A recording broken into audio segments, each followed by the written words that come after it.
ஒரு ஊர்ல ஒரு ராஜா இருந்தார். அவர் அடிக்கடி காட்டுக்கு வேட்டையாட போவார். சில நண்பர்களையும் கூட அழைச்சிக்கிட்டு போவார். காட்டுக்கு போனதும் ஆளுக்கு ஒரு பக்கமாக போய் வேட்டையாடுவாங்க. சாயந்தரமா திரும்பி வருவாங்க. மறுநாள் அரண்மனையில் உட்காந்து ஒவ்வொருத்தரும் அவங்க அனுபவங்களை எல்லாம் சொல்லிக்குவாங்க. அவங்க வீரத்துக்கு தகுந்த மாதிரி பரிசை அந்த ராஜா கொடுப்பார். இது மாதிரி ஒரு தடவை எல்லாரும் வேட்டைக்கு போயிட்டு திரும்பி வந்ததும் உட்காந்து பேச ஆரம்பிச்சிருக்கிறாங்க. ஒருத்தன் சொன்னான், தன்னுடைய வீர செயலை பற்றி அளக்க ஆரம்பிச்சிட்டான். ஏன்னா அது எதுக்கு பரிசு கிடைக்க போகுதுல்ல, அதனால. அவன் என்ன சொன்னான் தெரியுமா? அரசே, நேற்றுக்கு காட்டில் என்னாச்சு தெரியுமா? எனக்கு நேராக ஒரு சிங்கம் வாயை திறந்துக்கிட்டு வந்துட்டுது. நான் பயப்படவே இல்லை. உடனே ஒரு கல்லை எடுத்து குறி பார்த்து வீசினேன். சிங்கத்து வாய்க்குள்ளே போய் அந்த கல் மாட்டிக்கிட்டுது. அவ்வளவுதான்.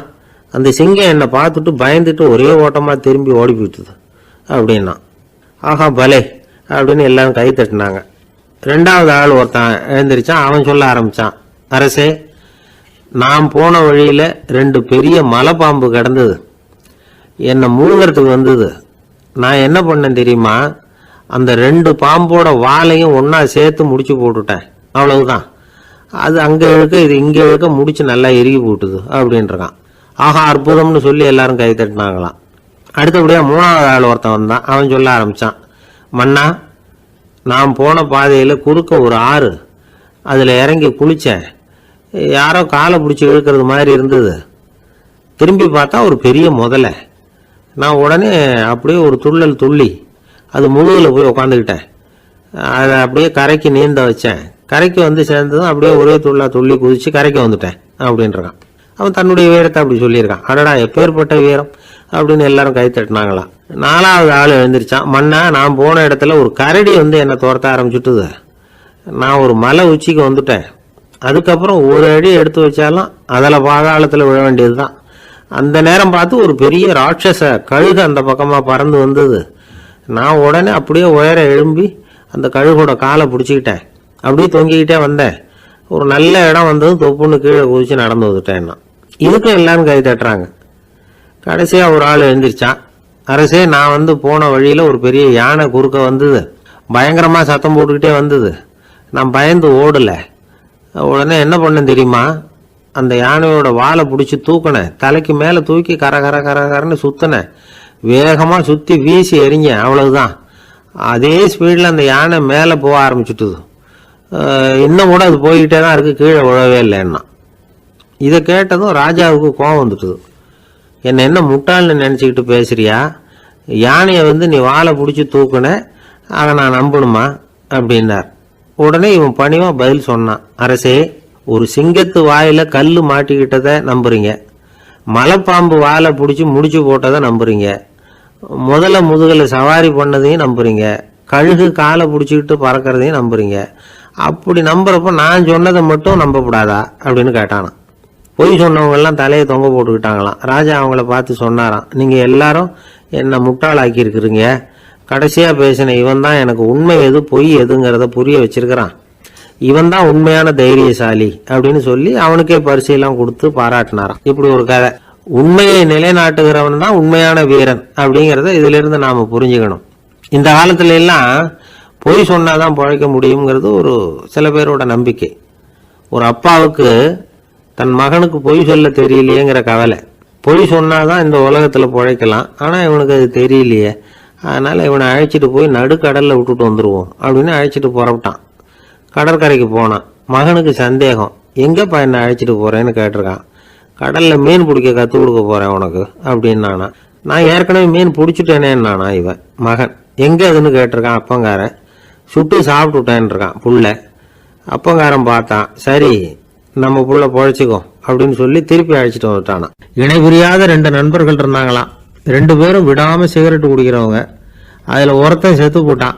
இன்னொருத்தன் அதுக்கப்புறம் 2 சிகரெட்டா குடிக்க ஆரம்பிச்சானா. ஏன் இப்படி பண்றேன்னு கேட்டிருக்காங்க. நான் ஒரு சிகரெட்டு தான் குடிக்கிறேன், செத்து போன என்னுடைய ஃப்ரெண்டு இருக்கானே செத்து போனவன், அவனுக்காக இன்னொரு சிகரெட்டு குடிக்கிறேன் அப்படின்னு நானா. இது ரொம்ப ஆபத்து, விட்டுடு அப்படின்னு சொல்லியிருக்காங்க.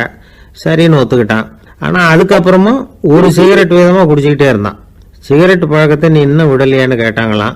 அந்த பழக்கத்தை நான் எப்போ விட்டுட்டேன், இப்போ நான் குடிக்கிறது என் ஃப்ரெண்டுக்காக அப்படின்னு நானா. இவங்கெல்லாம் எப்படி திருந்துறது? ஒரு கடைக்கு போனேன், 5 ரூபா பணத்தை எடுத்து கொடுத்தேன். ஒரு தினசரி பத்திரிகையை கேட்டேன். அவர் உடனே அங்கே அடுக்கி வச்சுருந்த பத்திரிகையில் ஒன்று எடுத்து என் கையில் கொடுத்தார், வாங்கிக்கிட்டேன். மீதி பணத்தை எடுத்தார், அதையும் என் கையில் கொடுக்கணும்ல, கொடுக்கல. எதிரில் இருந்த பலகையில் வச்சு எடுத்துக்க சொன்னார். எப்பவும் அவர் அப்படி தான் பண்ணுவார். நானும் எடுத்துக்கிட்டு வந்துடுவேன். இவர் ஏன் இப்படி பண்ணுறாருங்கிறது எனக்கு ரொம்ப நாளாக ஒரு சந்தேகம். ஒரு நாள் அவர்கிட்டயே இதை கேட்டுவிட்டேன். ஏங்க, நீங்கள் உங்கள் கடைக்கு வந்து பொருள்கள் வாங்குறவங்களுக்கு நீங்கள் பாக்கி சில்லறையை கொடுக்குறப்போ பலகையில் வச்சு விட்றீங்க, கையில் கொடுக்க மாட்டேங்கிறீங்களே, ஏன் அப்படின்னு கேட்டேன்.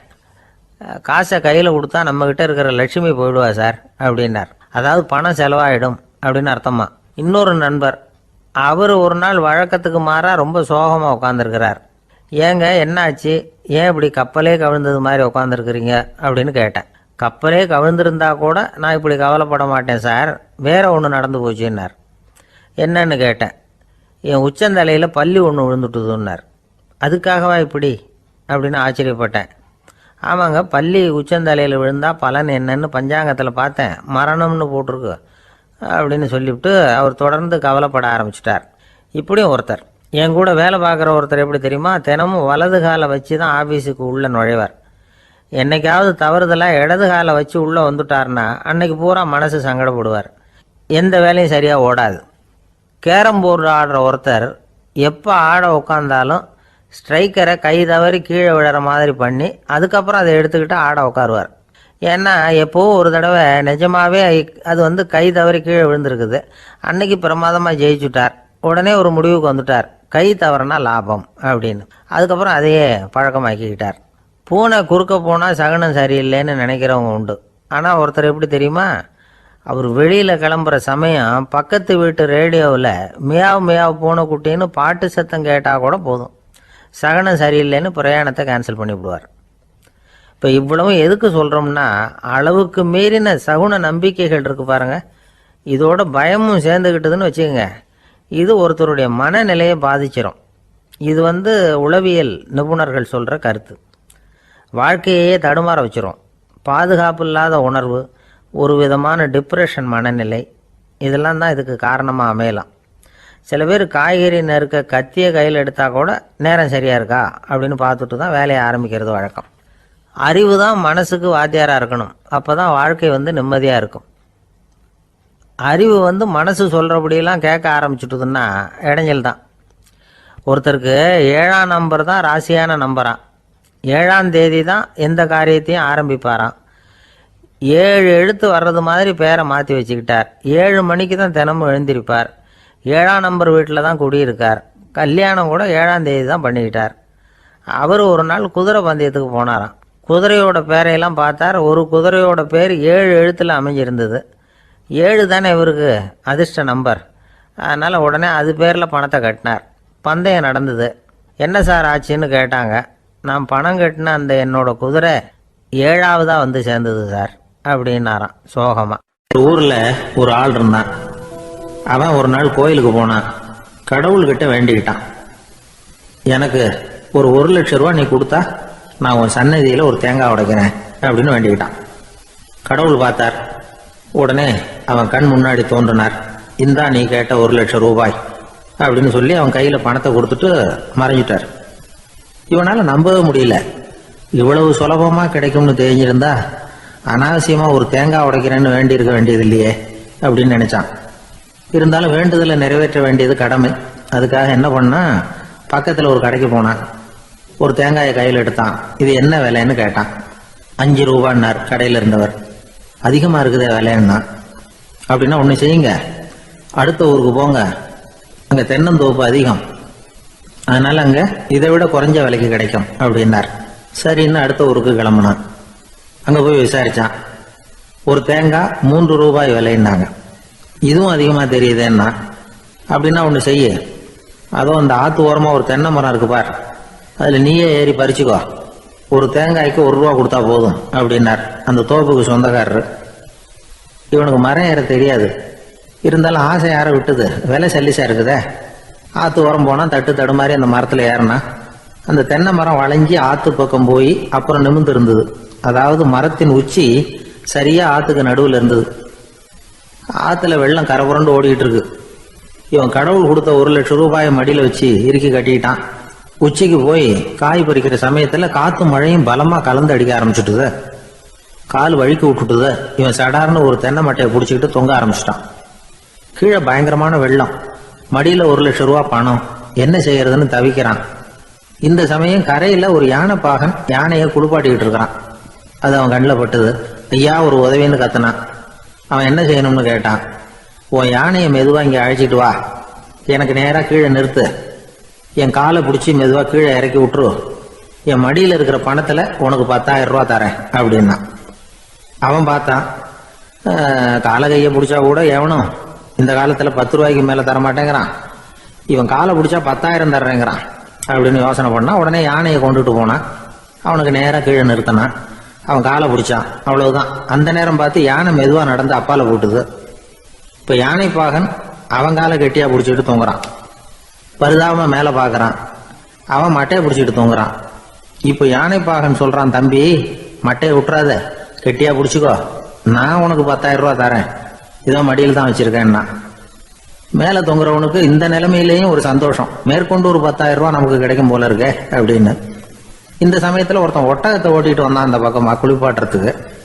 யானை பாகம் பார்த்துட்டான். ஐயா ஒட்டகக்காரரே, அதை இங்க கொண்டுட்டு வா, எங்க காலை பிடிச்சி பத்திரமா இறக்கி விடு, நாங்க பணம் கொடுக்குறோம்னா. அவனும் பணத்துக்கு ஆசைப்பட்டு வந்தான். அவன் காலை பிடிக்கிற சமயம் ஒட்டகமும் நழுவி போட்டுது. இப்போ 3 பேருமே வரிசையா தொங்குறாங்க. ஒட்டகக்காரன் கத்துறான், தம்பி மட்டையை விட்டுறாத, கெட்டியா பிடிச்சிக்கோ, நான் என் மடியில் இருக்கிற 5,000 உனக்கு தந்துடுறேன்னா. மேல தொங்குறவனுக்கு இன்னமும் சந்தோஷம், இவனும் பணம் தர்றேங்கிறான் அப்படின்னா இன்னைக்கு நமக்கு மொத்த பண வரவு எவ்வளவு அப்படின்னு ஒவ்வொன்னா கூட்டி பார்க்க ஆரம்பிச்சான். மனக்கணக்கு சரியா வரல. அதனால அப்படியே விரல விட்டு எண்ண ஆரம்பிச்சான். அவ்வளவுதான், மட்டையை விட்டுட்டு கை நழுவி வந்துட்டுது. 3 பேரும் பொத்துன்னு ஆத்துல விழுந்தாங்க. படாத பாடுபட்டு தட்டு தடுமாறி கரைக்கு வந்து சேர்ந்தாங்க. 3 பேர் மடியில் இருந்த பணமும் ஆத்தோட போட்டுது. பேராசை பெருநஷ்டம் அப்படின்னு ஒரு பழமொழி இருக்குல்ல, அதை விளக்கறதுக்காக சொல்லப்பட்ட கதை இது. ஒரு அம்மா தெருவில் உட்காந்து என்னத்தையோ தேடிட்டு இருக்கிறாங்க. அந்த அம்மா ஒரு சூஃபி ஞானி. அவங்க பேர் என்னன்னா ரபியா அல் அடாவியா. அந்த அம்மாவுக்கு கண் கூட தெளிவாக தெரியாது. அந்த பக்கமாக வந்த சில பேர் இவங்களுக்கு உதவி செய்கிறதுக்காக வந்தாங்க. என்ன தேடிட்டு இருக்கிறீங்க அப்படின்னு கேட்டாங்க. இதுக்கு அந்த அம்மா, அந்த கேள்வி அவ்வளோ முக்கியத்துவம் இல்லை, நான் தேடிட்டு இருக்கிறேன், உங்களால் முடிஞ்சால் எனக்கு உதவி பண்ணலாம் அப்படின்னாங்களாம். உதவி செய்ய வந்தவங்களுக்கு ஆச்சரியம். எதை தேடுறோங்கிறது தெரியாமல் இப்படி ஏன் நேரத்தை செலவழிக்கிறீங்க, நாங்கள் எப்படி உங்களுக்கு உதவ முடியும், எங்களுக்கு ஒன்றும் புரியலையே அப்படின்ட்டுருக்காங்க. சரி, உங்களை திருப்தி பண்ணுறதுக்காக சொல்கிறேன், ஒரு குண்டூசி தொலைஞ்சி போச்சு, அதை தேடுறேன் அப்படின்னாங்களாம் அந்த அம்மா. அதுக்கப்புறம் இவங்களும் சேர்ந்து தேட ஆரம்பிச்சிட்டாங்க. கொஞ்ச நேரம் ஆச்சு, ஒன்றும் கிடைக்கல. உதவி செய்ய வந்தவங்களும் அழுத்து போட்டாங்க. அப்புறம் கேட்டாங்க, பாருங்கம்மா, இது ரொம்பவும் பெரிய தெரு, அகலமான தெரு, அதனால் குறிப்பாக நீங்கள் எந்த இடத்துல அந்த குண்டூசியை தொலைச்சிங்க அதை சொல்ல முடியுமான்னாங்களாம். இதுக்கு அந்த அம்மா, நீங்கள் மறுபடியும் அர்த்தமில்லாத கேள்வியை கேட்குறீங்க, உங்கள் கேள்விக்கும் நான் தேடுறதுக்கும் என்ன சம்மந்தம்னாங்களாம். இதை கேட்டதும் அவங்க ஒரு மாதிரி ஆயிட்டாங்க. என்னம்மா நீங்கள் பைத்தியம் மாதிரி பேசுகிறீங்க அப்படின்னாங்களாம்.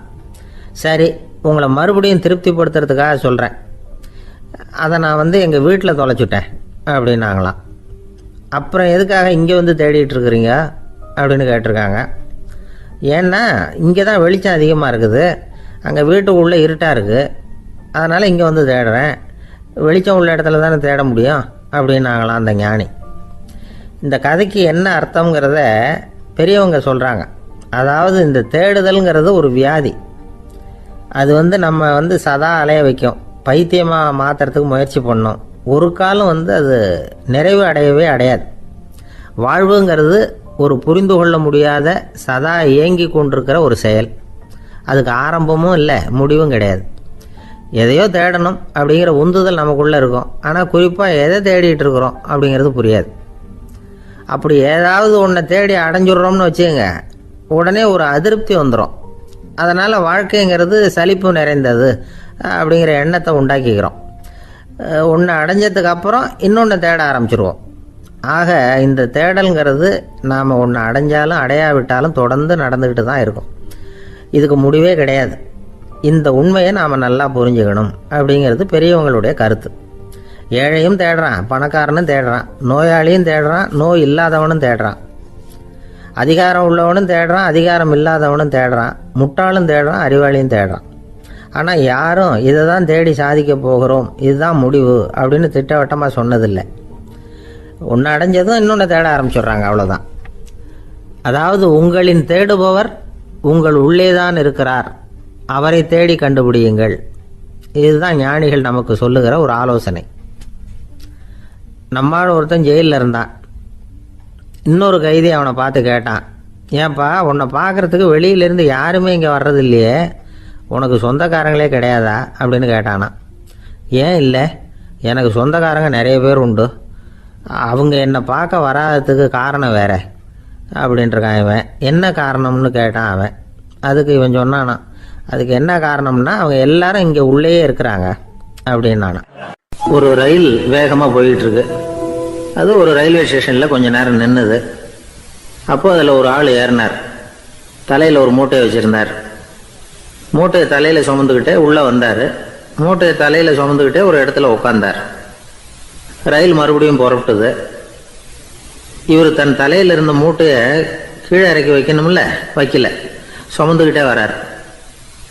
எதிரில் உட்காந்துருந்தவர் கேட்டார், ஏங்க ஏன் இப்படியே உட்காந்துருக்குறீங்க தலையில் மூட்டையை வச்சுக்கிட்டு, மூட்டையை கீழே இறக்கி வைக்கலாமே அப்படின்னார். வேணாங்க, பாவம், தலையில் இருக்கிற மூட்டையை இறக்கி ரயிலில் வச்சா ரயிலுக்கு பாரம் அதிகமாக இருக்கும் அப்படின்னார் அவர். இப்படி ஒரு ஆளை பார்த்தா நமக்கு சிரிப்பு தான் வரும். ஏன்னா ரயிலுங்கிறது அந்த மூட்டையையும் சேர்த்து சுமந்துக்கிட்டு தான் போகுது. அவன் அந்த மூட்டையை தலையில் வச்சுருந்தாலும் ஒன்று தான், தரையில் வச்சுருந்தாலும் ஒன்று தான். அதனால் ரயிலுக்கு எந்த மாற்றமும் ஏற்பட போகிறதில்ல. அதே மாதிரி தான் நம்ம மனமும். இதுவும் ஒரு தேவையில்லாத சுமை, அனாவசியமாக சுமந்துக்கிட்டு இருக்கிறோம். இதை கீழே இறக்கி வச்சுட்டா வாழ்க்கை பிரயாணம் சுகமாக இருக்கும்.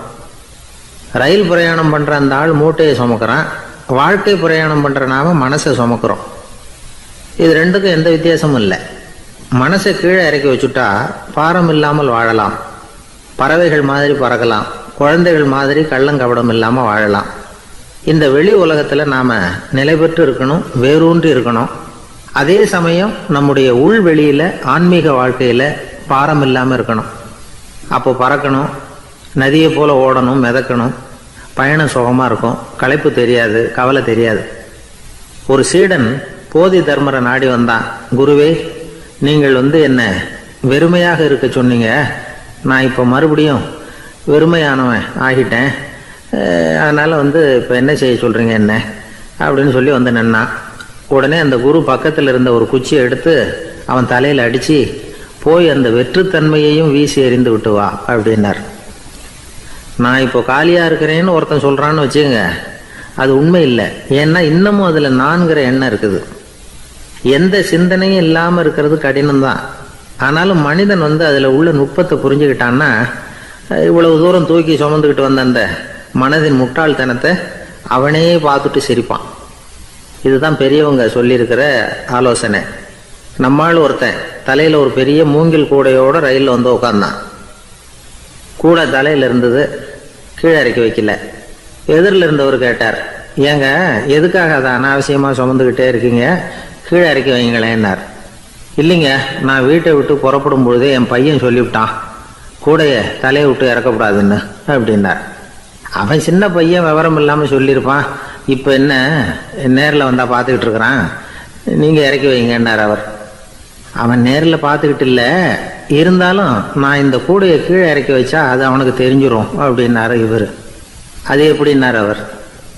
அவன் தனக்கு டிக்கெட் வாங்க வேணாம்னு சொல்லி இப்போ இந்த கூடைக்குள்ளே தான் உட்காந்துருக்கிறான் அப்படின்னார் இவர்.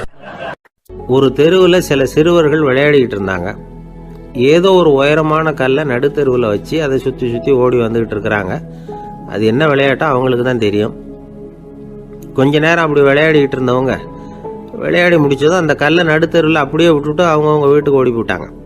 அதுக்கப்புறம் அந்த வழியாக 2 பெண்கள் பேசிக்கிட்டே வந்தாங்க. பேச்சு சுவாரஸ்யத்தில் நடுத்தெருவில் இருந்த அந்த கல்லை கவனிக்கலை.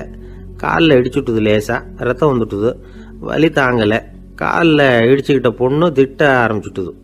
வர வர ஊர் உலகம் ரொம்ப கெட்டு போச்சு, யாருக்கும் பொறுப்பே கிடையாது பாரு, இப்படி நடுத்தருவில் பொறுப்பு இல்லாமல் இப்படி கல்லை போட்டு வச்சுருக்கிறாங்களே, இது நியாயமா அப்படின்னு சொல்லி இந்த சமூகத்தை கடுமையாக விமர்சனம் பண்ணிக்கிட்டு அவங்க போயிட்டாங்க. கொஞ்ச நேரம் கழித்து ஒரு வாலிபன் அந்த வழியாக வந்தான். அந்த கல்லை பார்த்தான், நின்னான், ஒரு நிமிஷம் யோசனை பண்ணான், என்ன பண்ணலாம்னு பார்த்தான். தன்னுடைய வீரத்தையும் பலத்தையும் காட்டணும்னு நினச்சான். பின்னாடி போனான். அப்புறம் வேகமாக ஓடி வந்து ஒரு சின்ன ஹை ஜம்ப் அப்படியே துள்ளி குதிச்சான். துள்ளி குதித்து தாண்டி அந்த பக்கமாக போய் விழுந்தான். அப்படியே விசில் அடிச்சுக்கிட்டு அவன் பாட்டுக்கு நடந்து போகிறான். அடுத்தபடியாக ஒரு காதல் ஜோடி அந்த வழியாக வந்தது. நடுத்தெருவில் கண்ணில் பட்டது. அவங்க 2 பேரும் ரொம்ப நெருக்கமாக சேர்ந்து வந்துக்கிட்டு இருக்கிறாங்க. நடுவில் கல் இருக்கிறதுனால கொஞ்ச நேரம் 2 பேரும் விலகி மறுபடியும் இந்த பக்கம் வந்து சேர்ந்து போகணும். கொஞ்ச நேரம் நாம் பிரிய வேண்டி இருக்குதே அப்படின்னு வருத்தத்தோடு முணுமுணுத்துக்கிட்டே இந்த பக்கம் வந்தாங்க. அதுக்கப்புறம் வழக்கம் போல் சேர்ந்து அவங்க பாட்டுக்கு எதிர்காலத்தை பற்றி கற்பனை பண்ணிக்கிட்டே போயிட்டாங்க. கடைசியாக அந்த வழியாக பார்வை இல்லாத ஒருத்தர் வந்துக்கிட்டு இருக்கார். அவர் கையில் வழக்கமாக வச்சிருக்கிற அந்த ஊன்றுகோல், கையில் இருக்கிற அந்த ஊன்றுகோலால் தனக்கு முன்னாடி அப்படியும் இப்படியும் அப்படியே தட்டிக்கிட்டு பார்த்துக்கிட்டே அவர் மெதுவாக நடந்து வந்துக்கிட்டு இருக்கிறார். வழியில் இருக்கிற அந்த கல் தட்டுப்பட்டுது. உடனே நடுத்தெருவில் ஒரு கல் இருக்குங்கிறத அவர் புரிஞ்சுக்கிட்டார். உடனே குனிஞ்சார். அந்த கல்லை தடவி பார்த்து எடுத்தார். தெரு ஓரமாக கொண்டுட்டு போய் போட்டார். அதுக்கப்புறம் அவர் பாட்டுக்கு அவர் வழியில் நடந்து போனார். இப்போது இதில் பல பேர் வந்தாங்க போனாங்க. இவங்களில் பார்வை உள்ளவங்க யார், பார்வை இல்லாதவங்க யார்? இப்படி ஒரு கேள்வி கேட்டால் என்ன பதில் சொல்ல முடியும்? கொஞ்சம் யோசிச்சு பார்த்தா இன்னைக்கு பல பேர் இப்படி தான் இருந்துகிட்டு இருக்கிறோம். ஒரு ஆள் பார்க்கறதுக்கு பெரிய மனுஷன் மாதிரி இருக்கார். ஒரு தெரு வழியாக நடந்து வந்துக்கிட்டு இருந்தார். இருட்டு நேரம். வழியில் ஒரு பெரிய கல் கிடந்தது, கருங்கல். பார்த்தார். கொஞ்ச நேரம் யோசிச்சார். போய் தூக்கி பார்த்தா ரொம்ப கனமாக இருந்தது. இன்னொரு ஆள் சேர்ந்தாதான் தூக்க முடியும்.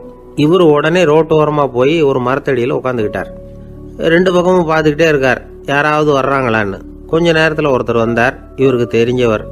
என்னங்க இந்த நேரத்தில் இங்கே உட்காந்துருக்குறீங்கன்னு கேட்டார் அவர். அதோ அந்த கருங்கல் அப்படின்னு சுட்டி காட்டினார். ஓ, அதை தூக்கி ஓரமாக போடணுமா? வாங்க 2 பேரும் தூக்கலான்னார் வந்தவர். நான் அதுக்காக உட்காந்துருக்கலேன்னார் இவர். பின்ன வேற எதுக்காகன்னார் அவர். ஒரு மனுஷன் கருங்கல்லில் காலை இடிச்சுக்கிட்டான்னா எப்படி துள்ளுவான்னு பார்க்கணுங்கிறது எனக்கு ரொம்ப நாளாக ஒரு ஆசை. அதுக்காக தான் உட்காந்துருக்கிறேன் அப்படின்னாராம். ஒரு நாள் ஒரு தகப்பனார் தன்னுடைய பிள்ளைய அழைச்சிட்டு வந்தார். சார், இவன் சரியாக படிக்க மாட்டேங்கிறான், பெரியவங்களை மதிக்க மாட்டேங்கிறான். நீங்கள் கொஞ்ச நாள் இவனுக்கு குருவாக இருந்து நல்ல விஷயங்களை சொல்லி கொடுத்தா தேவையில்லைன்னார்.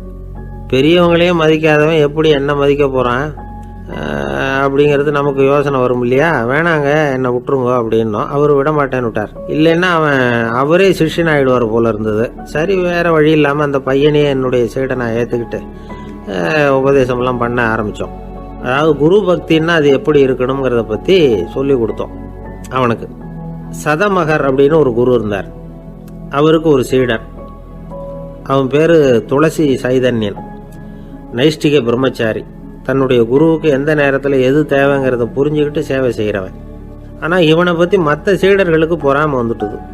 இவன் மட்டும் இப்படி இருக்கானேன்னு உடனே குரு கிட்ட போய் கோல் மூட்டினாங்க. அவன் சரியில்லை, அவன் நடந்துக்கிறது சரியில்லை, அப்படி இப்படின்னு எதையாவது சொல்லி. இருந்தாலும் இதையெல்லாம் அந்த குரு நம்பலை. அவருக்கு தெரியும் யார் யார் எப்படின்னு. துளசி சைதன்யன் பெருமையை மற்ற சீடர்களுக்கு உணர்த்தணும் அப்படின்னு நினைச்சார். அதுக்கு ஒரு வழி பண்ணார். ஒரு நாள் சீடர்களை எல்லாம் கூப்பிட்டுக்கிட்டு ஒரு காட்டு வழியாக போய்கிட்டு இருந்தார். அங்கே ஒரு பெரிய மலை அருவி கொட்டிக்கிட்டு இருந்தது. குரு சீடர்கள் பக்கம் திரும்பினார். இந்த மலையின் மேலே இருந்து அந்த படுபாதாளத்தில் குதிக்கிறதுக்கு உங்களில் யார் தயார் அப்படின்னு கேட்டார். ஒரு சீடனும் ஆய திறக்கலை, ஒதுங்கி நின்றுக்கிட்டாங்க. பின்னாடி மூட்டை முடிச்சோடு வந்துக்கிட்டு இருந்தான் துளசி சைதன்யன். அவனை பார்த்தார். தப்பாருப்பா, நீ மேலே இருந்து அந்த அருவியில் குதி அப்படின்னார். அப்படியே செய்கிறேன் சுவாமின்னா ஓடி போய் பொத்துன்னு குதிச்சுட்டான்.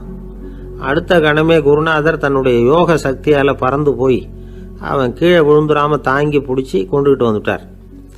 மற்ற சீடர்களுக்கெல்லாம் ஒரு மாதிரி ஆயிட்டுது. அடுத்தபடியாக என்ன பண்ணலாம்னு யோசிச்சாங்க இவனை மாட்டி விடுறதுக்கு. ஒரு நாள் வெத்தலை அடிக்கிற ஒரு சின்ன உரலையும் உலக்கையையும் எடுத்து ஒளிய வச்சுட்டாங்க. சதமகர் சன்னியாசி இல்லை, அவர் வெத்தலை போடுவார். பல்லு சரியில்லை, அதனால் இடித்து தான் வெத்தலையை போடணும். திடீர்னு வெத்தலை பாக்கு கேட்டார். வழக்கமாக உரலில் இடித்து தர்றது தான் துளசியின் பழக்கம். உரலை தேடினா கிடைக்கல, என்ன பண்ணுறது? குரு கேட்டுவிட்டாரே, குரு சேவை தானே முக்கியம். என்ன பண்ணால் வெத்தலை பாக்க தன்னுடைய வாயில் போட்டு முன்னும் அதை எடுத்து அவர்கிட்ட கொடுத்துட்டான். குரு எதையோ படிச்சுக்கிட்டே அதை வாங்கி வாயில் போட்டுக்கிட்டார். துளசி இன்னைக்கு தாம்பூலம் நல்லா இடிக்கப்பட்டிருக்கு, ருசியாக வேற இருக்கு, அதை இடித்த பாத்திரத்தை என் கண்ணால் பார்க்கணும்னு ஆசையாக இருக்குன்னு விட்டார். அதை மட்டும் அனுப்பி போய் நீ வர வேண்டான்னு வேற சொல்லிவிட்டார். இதை கேட்டதும் துளசி தவிச்சு போயிட்டான். இவன் போகாமல் எப்படி வாயை மட்டும் அனுப்பி வைக்க முடியும்? இவன் தவிக்கிறத பார்த்ததும் மற்ற சீடர்களுக்கெல்லாம் மனசுக்குள்ள ரொம்ப சந்தோஷம். துளசி கொஞ்சமும் யோசிக்கல, வாழை எடுத்தான், தன்னுடைய தலையவே அப்படியே அறுத்து வெட்டி எடுத்தான், இன்னொரு சீடங்கிட்ட கொடுத்துட்டான், எடுத்துட்டு போன்னு சொல்லி கொண்டுட்டு போய் குரு முன்னாடி வைக்கிறாங்க.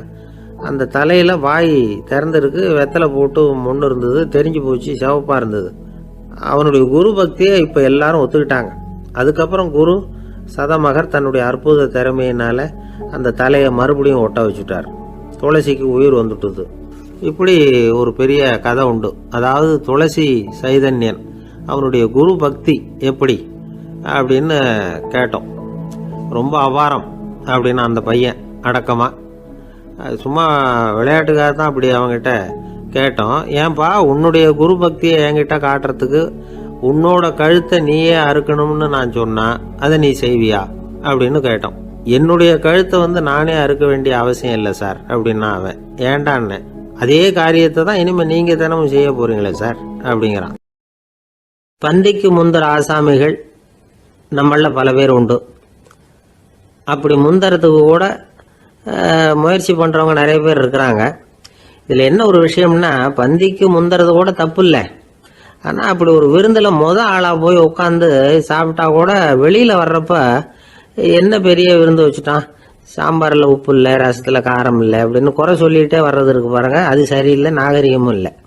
கல்யாண பத்திரிகையில என்ன போட்டிருக்குது, என் பொண்ணுக்கும் இன்னார் பையனுக்கும் கல்யாணம், எல்லாரும் குடும்பத்தோட வந்திருந்து மணமக்களை ஆசீர்வதிக்கணும், இப்படித்தானே போட்டிருக்கோம். குடும்பத்தோட விருந்து சாப்பிட்டு சாப்பாடு எப்படி இருக்குன்னு அபிப்பிராயம் சொல்லிவிட்டு போங்க அப்படின்னா போட்டிருக்கு கல்யாண பத்திரிகையில.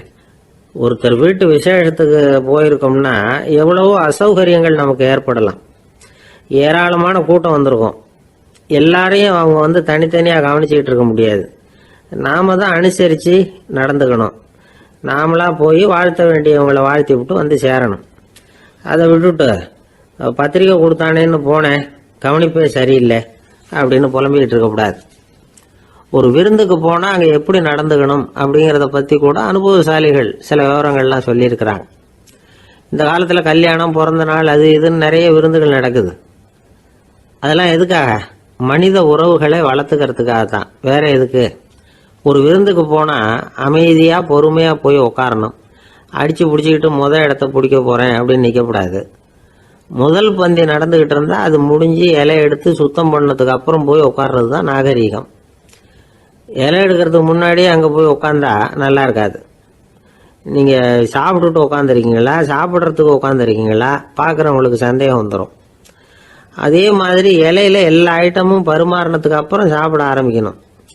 ஒவ்வொரு ஐட்டமாக வைக்க வைக்க நாம் பாட்டுக்கு எடுத்து உள்ளே தள்ளிகிட்டே இருந்தோம்னா எதை வச்சோம் எதை வைக்கலன்னு பரிமாறினவரே குழம்பி போயிடுவார்.